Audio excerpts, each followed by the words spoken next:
So this is another easy bill for members. This is a Thank you, Madam Chair. First, let me just say I appreciate your moving this up.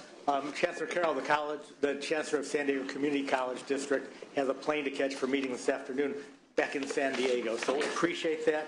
I'd like to begin the presentation by accepting all of the committee's amendments on pages 6 and 7. I'd also like to thank the Chair and the committee and the committee staff for their assistance over the past several weeks. This bill has been a very collaborative effort. There are many stakeholders and many people in this room behind me have been very helpful in putting together a bill that we think will be very successful for California's students, for California's workforce, and for the state of California. SB 850 will authorize a select number of community colleges to offer one baccalaureate degree each, community college districts to offer one baccalaureate degree each in areas of critical workforce demand. This is very much a workforce bill. The courses that will be offered are courses where there are jobs waiting for the graduates to fill them. In the past two State of the Union addresses by President Obama, he's spoken of a startling skills gap in our country.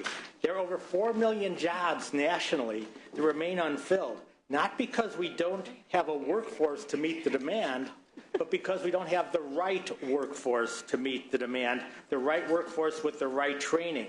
SB 850 follows the lead of more than 20 other states in authorizing community colleges, and this is permissive. It doesn't mandate that community colleges do anything, but permits them to offer these workforce-related degrees. And community colleges have a unique relationship with the workforce. They do much of our continuing or career technical education right now. What we found is that over the years, over many years, particularly the last several, what used to be 2-year workforce degrees now are requiring 4 years of training. Like everything else in our society, workforce training has become much more technologically oriented, much more demanding. The amendments taken in our committee make it clear that the goal of SB 850 is not to duplicate the efforts of the CSU and UC, but to add to degree programs in areas that are currently not offered by either of these segments. So it's value added, not duplicative. We've been told over and over again by PPIC and California Competes that California needs to offer or award 1 million more bachelor's degrees by the year 2025. Our CSU and UC systems right now don't have the capacity to do that. And they also, frankly, don't have the interest in offering these technical degrees that are offered in other states by their community colleges. So to fill that gap, we've had a number of private for-profit institutions, many online, have sprung up to try to offer this training. Some do a very good job, but many do not. Almost all are very high cost. So this brings, we think, better education to the students for a more reasonable cost. SB 850 has enjoyed broad support from a wide spectrum of community colleges, business organizations, and veterans groups. We have 10 co-authors on the bill right now, and it's a bipartisan group. We have 4 Republicans, 6 Democrats. It's not a partisan issue. I'd like to say Senator Waso is asked to be added as the 11th co-author. It's supported by, as I said, dozens of community college districts. It's also supported by veterans groups because veterans will be among the primary beneficiaries of this bill. We've been told by the veterans groups that a lot of times the vets come back from serving our country, need additional training to move into the civilian workforce, and they find that training is not available at the CSU or the UC. That's not the kind of training they do. And frankly, quality training isn't always available at the private for-profit schools at an affordable cost.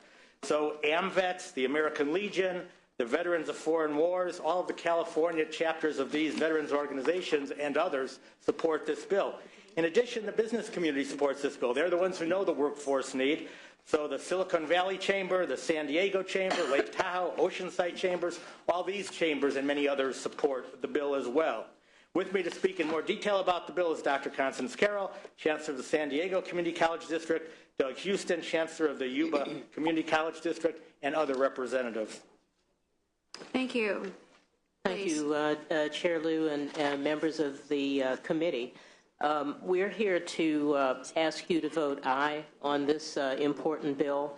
And I'd also like to begin by saying that many of our community college districts and organizations are very grateful to Senator Marty Block for his leadership and vision in bringing this bill forward. I had the opportunity and privilege to serve on the California Community Colleges Baccalaureate Degree Study Group, which was formed by our system, a representative group to take a look at this entire initiative. And so in the course of that, I learned even more about it than I had learned before.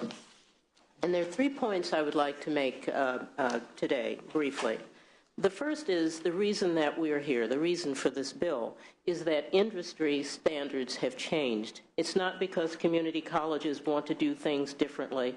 It's because the bachelor's degree has become, for many industries, the new norm for entry into the workforce. And the bottom line for community colleges is preparing students properly and competitively for the workforce. And with the change in raising the floor from the associate degree level to the bachelor's degree level, community colleges are having a more and more difficult time in meeting their workforce obligation.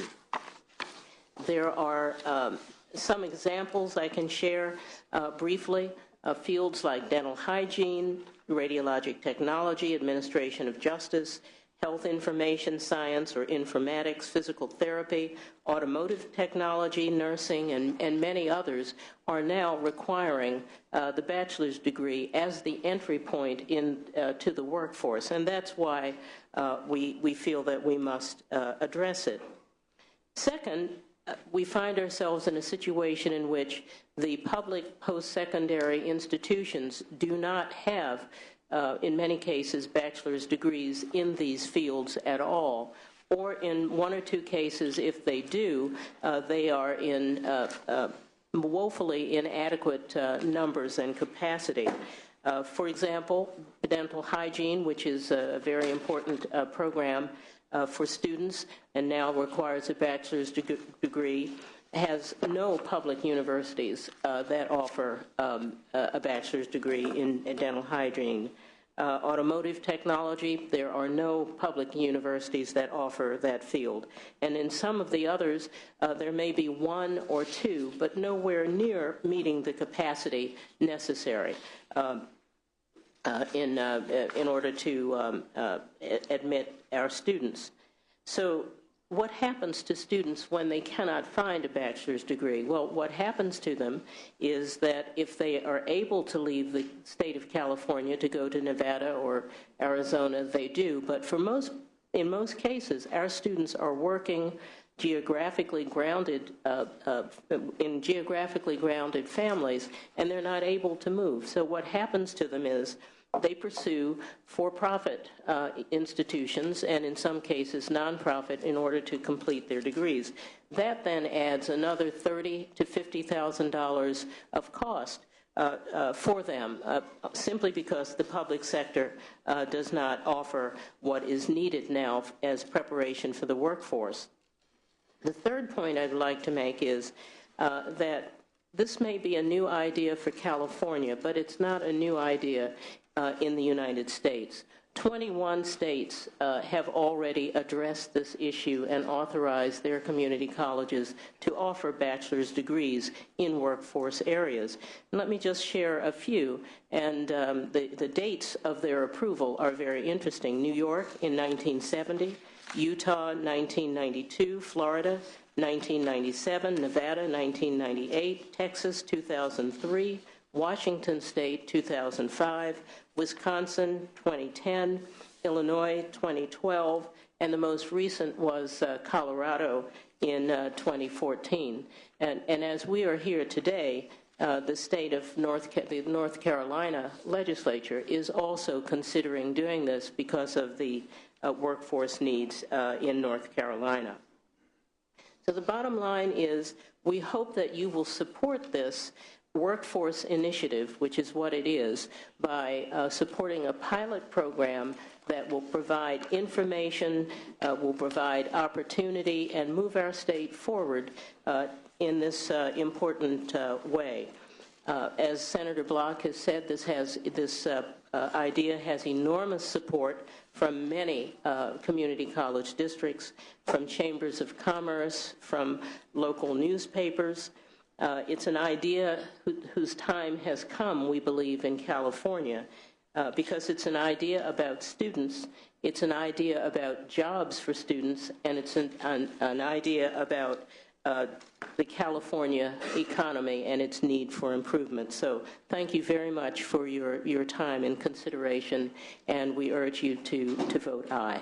Thank you very much. Briefly, please. Yeah, good afternoon, Madam Chair, members of the committee. Thank you. I'm here really in two capacities today. My name is Dr. Doug Houston. I'm the Chancellor of the Yuba Community College District, a little north of here. I'm here in two capacities. First, representing the chancellors, superintendents, and presidents of our community colleges across the state. In February of this year, all 136 of the chancellors, presidents, and district superintendents were surveyed on this matter. 81 of those responded. That may be the highest response rate to any question we've asked among ourselves. And 80% of the responses were in absolute support of this initiative. The remaining responses were really more to take a watch and observe this as it unfolds. There were only 3 that responded in opposition to it. We know our communities well, and speaking on behalf of my colleagues, we feel very strongly that this initiative would advance the educational needs of our communities. I'm also here representing small and rural institutions where I've spent the last 2.5 decades of my academic career since leaving active duty in the early 90s. I will tell you that in the rural communities, as both Senator Block and Dr. Carroll have already mentioned, there simply is no good solution for baccalaureate education other than to turn to private for-profit institutions. And it breaks my heart to see how the only way that our communities are able to advance the workforce needs is to engage those private for-profits when we have this broad and absolutely outstanding public higher education system in this state. So with respect to the needs of our rural communities who are really geographically challenged to access baccalaureate and advanced degree education, I urge you to support this measure. Thank you. Thank you very much. Please. Thank you. Chair and members, Mark McDonald, McCallum Group, on behalf of the Foothill De Anza, Los Angeles, Pasadena, South Orange County, West Kern, Yosemite community college districts, and in the interest of time, I just want to extend a thank you to the senator for moving this bill forward. There is great support amongst the community college districts, and on behalf of the chancellors of the districts mentioned, I will let the comments of these 2 chancellors stand. Thank you. Thank you very much. Madam Chairman, members, Pete Conity representing all the veterans groups listed in the analysis. That is over 1 million veterans and their families. And briefly, most of our veteran students start out in community colleges when they come back to California, which has the most veterans returning from our current wars. And they are usually the first ones in their families to attend college. And because of a lot of the legislation that has been passed by this legislature, California leads the nation in receiving GI Bill benefits, which pays for their education and gives them a living allowance. This is one area we're beating the pants off of Texas in. So it's vitally important, but there are restrictions on the GI Bill, and they have to be able to get the classes, and they have to get through fast because they only get 36 months of payments. So this bill is going to be great for veterans because it will allow them to continue their education at the same location where they started and go into fields where they can graduate and become more productive citizens of our state. So please support this bill. Thank you. Please. Dale Shimasaki on behalf of Santa Monica College and Long Beach City College. We weren't able to get our letter in on a timely basis, but both colleges are in support of the bill. Great. Thank you very much. Others in support?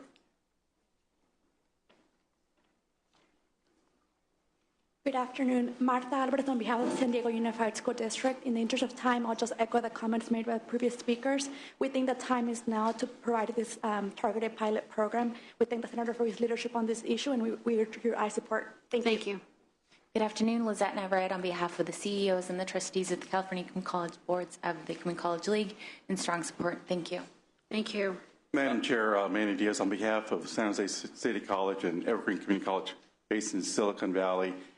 Very much in support. This is a very smart, efficient measure. Thank you very much. Madam Chair and members, Vince Stewart with the Community College Chancellor's Office. For the reasons previously stated, we are in support of this bill.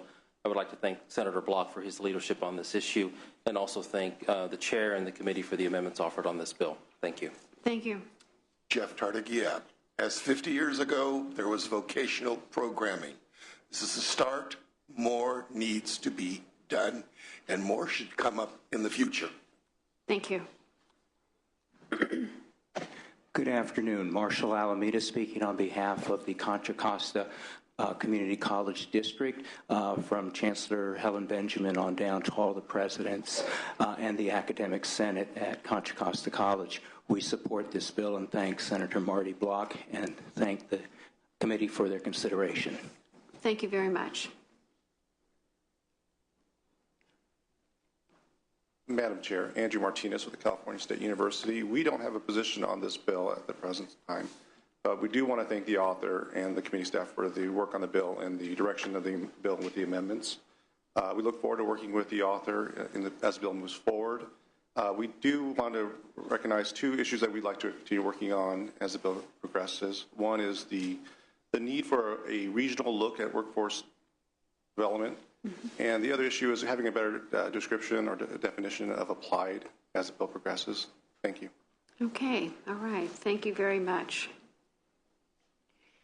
Any others in support? Any opposition to the bill?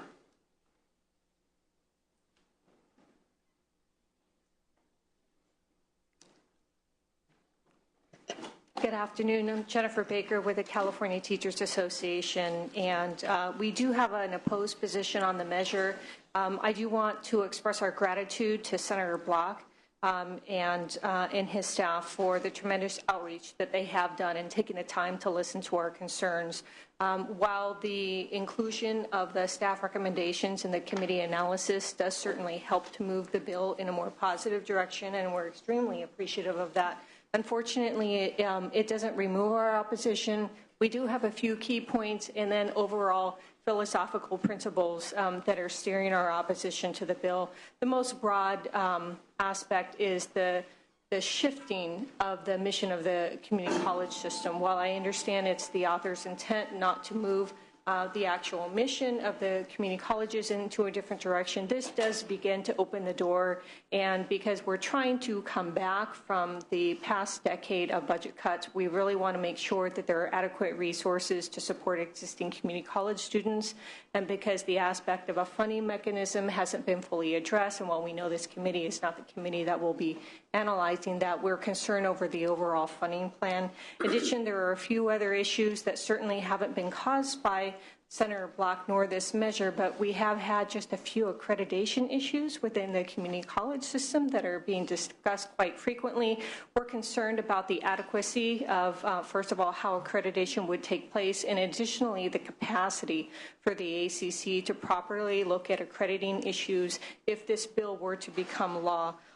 Alternately, we also want to express our interest in having more study and research done on the appropriate system for providing these services, whether it should be provided through the community college system or whether we look at expanding the ability for CSUs to offer these services.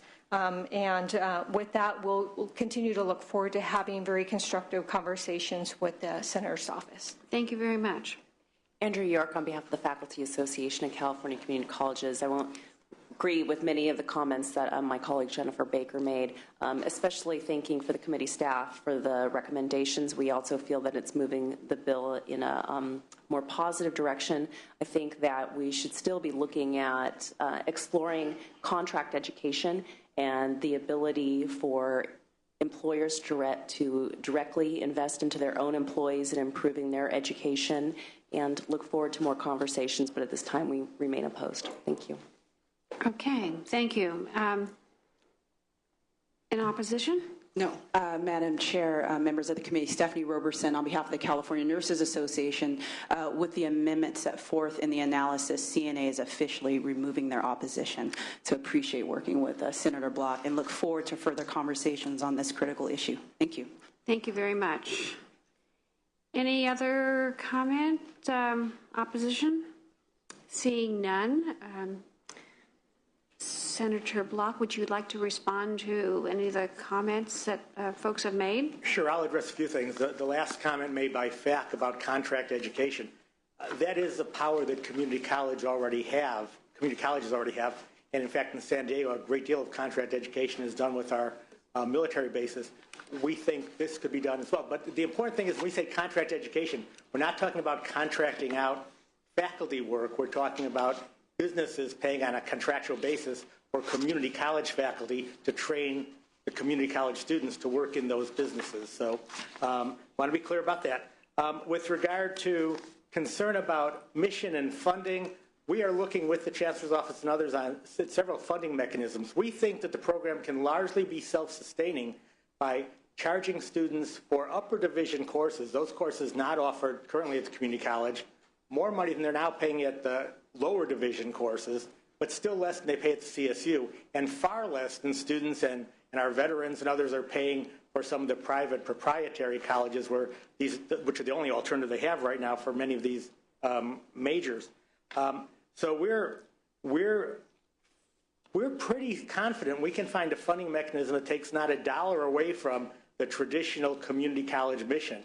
And if we had to take money away from the traditional mission, frankly, I probably wouldn't go forward with this bill. It's important that community colleges continue to do the good things that they're doing. As far as startup costs, there is some one-time Prop 98 money this year, one-time money that could possibly be used. We're looking at some grant money, some private sector money. So we have no intention of impinging on the current community college mission. We think this bill is actually within the community college mission. Part of the mission is career technical training. This is career technical training. It's just as Constance Carroll said, the industry standards have changed. Career technical training is no longer complete with a 2-year certificate in many areas. It requires, in many areas, a 4-year degree. So this is the community college mission. With regard to accreditation, if you don't mind, Chancellor Carroll can speak to accreditation issues which were raised by one of the witnesses briefly. Briefly. Yes. The Accrediting Commission for Community and Junior Colleges has been approved to accredit community college baccalaureate. So that just happened a few months ago. And one of the requirements for this type of degree would be it would have to meet with the substantive change requirements and be acceptable to the Accrediting Commission, or it could not happen. Okay. All right. So in closing, for our veterans, for our students, for our workforce, our employers, I want to thank on their behalf the committee staff for doing such excellent work on this and really working with my staff and with the other stakeholders in getting a bill that I think most of us in this room now can agree on. And I pledge to work with those who still have concerns as the bill moves through the process to try to get to a point where it's kumbaya. Good. Okay. Thank you very much. Mr. Simashaki? Yeah, I apologize. I just want to make a clarification. The support was from Santa Monica College only, not Long Beach. Okay. I apologize. That's okay. Thank you. Thank you for the clarification. Any other comments from members? Senator Monning. I want to thank the author. I'm prepared to move the bill, and I am sensitive to the concerns raised by the CTA and the Faculty Association, and know that you're engaged in those conversations. So just look forward to that ongoing engagement. But I think you've addressed a lot of the concerns. Appreciate your work on this and glad to move the bill. Thank you very much. Any other comments from? Okay. I want to thank the author for working with our staff. I think we have cleared up most of the issues. I did have a couple questions, but it dealt with the independent valuation and the funding. And so as you go forward, I hope these issues resolve resolve themselves and we can get some pilot out of here for only 8 years, right? Right. 8 That's years. correct. Okay. All right. With that, let's call the roll. The motion is do pass as amended to appropriations. Lou? Aye. Lou, aye. Wyland? Block? Aye. Block, aye. Correa? Galgiani? Hancock? Aye. Hancock, aye. Wessel? Huff? Money? Aye. Money, aye. Okay, you have 4 votes. You need 1 more. We'll leave the roll open for all those absent members. Thank you, Madam Chair. Thank you very much. Senator Mitchell, thank you so much for your patience.